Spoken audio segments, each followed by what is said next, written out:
Ito mga kalingap, kung paano ako maglakad. Itong pinakadulo ko, ganito.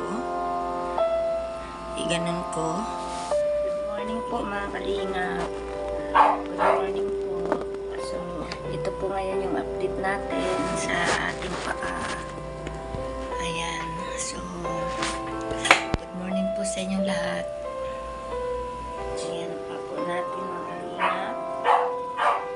So, lagyan po natin ng sibuyas. Kasi para matanggal yung pikla.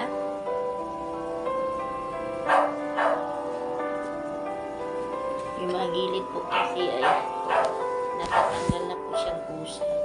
Iba po hanggang dito po yan at dito. So ngayon kunti na lang ang balat. Kasi nagbawas ng balat, natatanggal na po siya ng kusa. So yung pinagtanggalan ng kusa ng balat, lalagyan po natin ng sibo di macho. Yan, sibo di macho.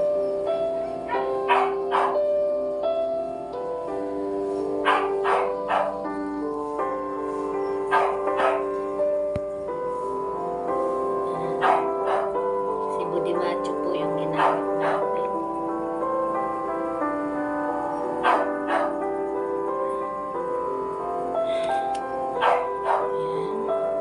Tsaka po yung dito po ay natanggal po ang balat. Kung saan na po natanggal. So, malinis na po. Lagyan din natin ng sibo di macho po. Ayan. Sana ay mawala ang piklat na to. So, ayan po dito, wala na pong balat. So, natanggal na po siya kusa, no? So, nilagyan po natin siya ng sibo ni macho. Circular motion. Para po ay maibsan ang piklat. Yan, okay na po yung tuhod ko. Mas una pong gumaling yung tuhod. Yan. Masakit pa to. Ang update po natin ngayon ay hindi na po ako kiking maglakad. So, dati ay hindi ko po kaya at parang hihilahin po pataas. Ang sakit po. Pero ngayon po ay unti-unti na nating mailapag ang aking paa. At hindi na po ako nagkiking. At yung hatong paa ko ay makalakad na po ng 4 na bisis. Pero hindi pa talaga as in gaano siyang okay mga kalingap.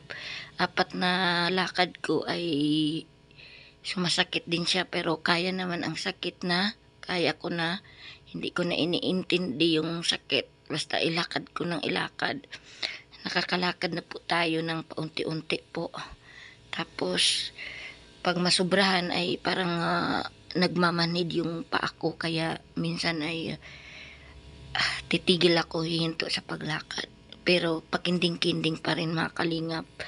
Pero mas okay na po ngayon kaysa isa yung paa ko na napakahirap po lumakad sa isang paa. Bukan po natin mga kalingap, pwede na po akong lumakad ng mga ilang hakbang. At kahit may sakit pa, pero hindi ko niinda at pabayaan ko na para ma-exercise ang isang paa ko.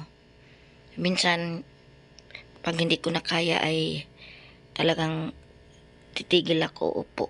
Pero at least medyo okay na ngayon kaysa noon. Ito mga kalingap, kung paano ako maglakad. Itong pinakadulo ko, ganito. Iganon ko. Iganon-ganon ko na sa paglakad. Kumbaga, itong ginapit ko paglakad, ito. Tapos ito taas. So, ganyan. Ganyan na. Medyo okay po ito ngayon mga kalingap kaysa isang paa ko na nilakad ko. So, maigi-igi na po. At least kahit papaano, nalakad ko ng mga 4 o 3 hakbang ang paa ko. din konting pahinga. Kaso nga lang, ito ang ginagamit ko paglakad, itong dulo. Okay na po ito kaysa isa lang ang paa. Pagaling na po ako mga kalingap. Yan, subukan po natin. Ganito po ang lakad ko ngayon mga kalingap. Yan. Yan. Kahit papaano po ay makalakad po na po ako. Yan. So, ayan po. Mga kalingap, no? So, nagpractice po tayo ng lakad. Pinakita ko po sa inyo yung pinakadulo ng pakong lakad ko. So, yun, paglakad ko lang, nakita nyo, ayan, ayan, yan o, yan ang butas, kaya yan ang pinsala ko, kaya may lumabas sa pagpakita ko, kung paano ako maglakad mga kalingap, lumabas yung nana, ayan po, yun lumabas siya.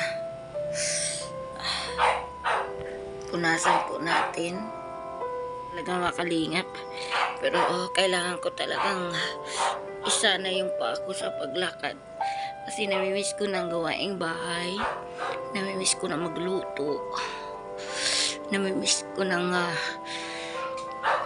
liguan yung mga aso ko. Naawa na po ako, iyak na iyak ngayon, lalo mainit ang panahon. Ayan o, yan ang butas. Nung nakita niyo may lumabas na nana, aray, yan. Kulo tayo ng bayabas kasi may bayabas pa kung 7 pirasong dahon. Lagyan ko na mauli yan. Maraming salamat po sa inyo lahat. So yun, pagaling na po ito. Siguro mga next week po mga kalingap ay makasama na po tayo sa pag-scout nila ni Kuya Val at na Ate Edna. Shout out po sa inyong dalawa. Thank you so much po sa inyo, sa mga nagmamahal sa amin. Maraming salamat po. Thank you. At mabuhay po tayong lahat. At yun nga po ang sinabi, na ang buhay natin ay napakaikli lamang. Kaya mahalin po natin ang ating buhay habang tayo nabubuhay. At habang tayo buhay ay magpaksaya po tayo. So, tumulong po tayo sa ating mga kapwa. Mahalin ang dapat mahalin, lalo na ating mga magulang. Maraming salamat po sa inyong lahat. Bye-bye po. Maraming salamat uli. Bago po ako magtatapos, maraming salamat uli sa mga prayers niyo, lahat po. Thank you so much. Maraming salamat po sa mga nagmamahal po sa amin talaga. Thank you so much po. Ako po ay magpapagaling na at ito'y gagaling na sa ngalan ng ating Panginoon. Gagaling na po ako at makalakad na po ako ng 4 na hakbang. So paunti-unti hanggang tuluyan na po akong gumaling mga kalingap. Bye-bye! Hanggang sa muli po ng ating vlog.